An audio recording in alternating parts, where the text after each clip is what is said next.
Panginoong Hagorn, dumating na po ang inyong anak na si Pirena. Hindi kayo ang hinahanap ko.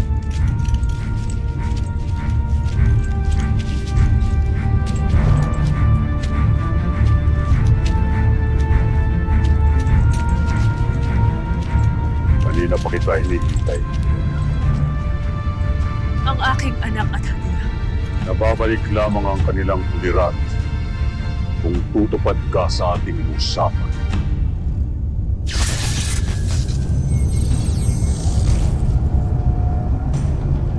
Kailangan ko, Pirena. Lalo na't nilokot na ako. Pakakawala namin si Andorra. Ihahatid ko siya sa inyo. Hindi lamang siya ang kailangan ko, Pirena. Hindi ko maibibigay sa iyo ang brilyante ng aking mga kapatid. Mayroon silang sariling pag-iisip. Hindi ko sila mapapasunod. Hingin mo na lamang sa akin kung ano ang aking kayang ibigay.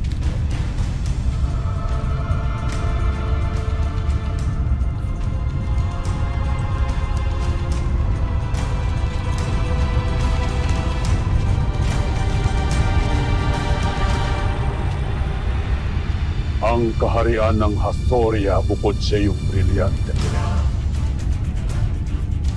At may nais pa akong hilingin. Nais kong makita kung gaano mo kamahal ang iyong anak. Ibabalik ko ang kanyang buhay kapalit ng buhay ng iyong mga kapatid. Hindi ko magagawa yun.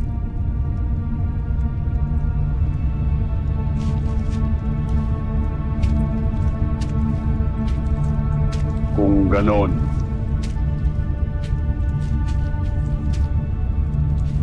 kalimutan mo na, Pirena, na makakasama mo pa ang iyong anak at ang iyong hadiah. At bukod pa rito ay mararanasan mo ang kanilang pagdurusa. Sapagkat ang dalawang diwani ay tutubuan ng kakaibang sakit sa kanilang katawan. Kahit natutulog sila, ay maririnig ninyo ang kanilang pagsiya.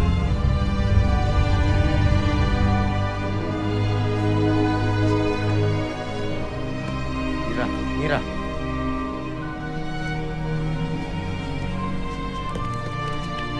Isang sakit na hindi lamang magpapahirap sa kanilang dalawa, kundit magpapahirap din sa inyo. Hindi lang kanilang mga magulang. Mira, anong nangyayari sa inyo?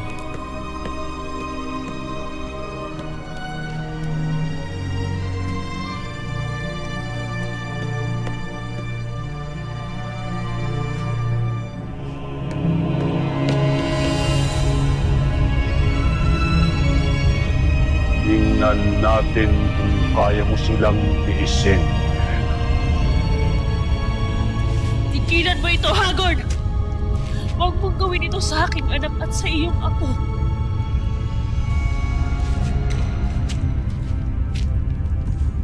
Ibigay mo sa akin ang lahat ng aking hinihiling, Pirena. At ipinapangako ko sa iyo, gagaling at babalik ang buhay ng iyong anak.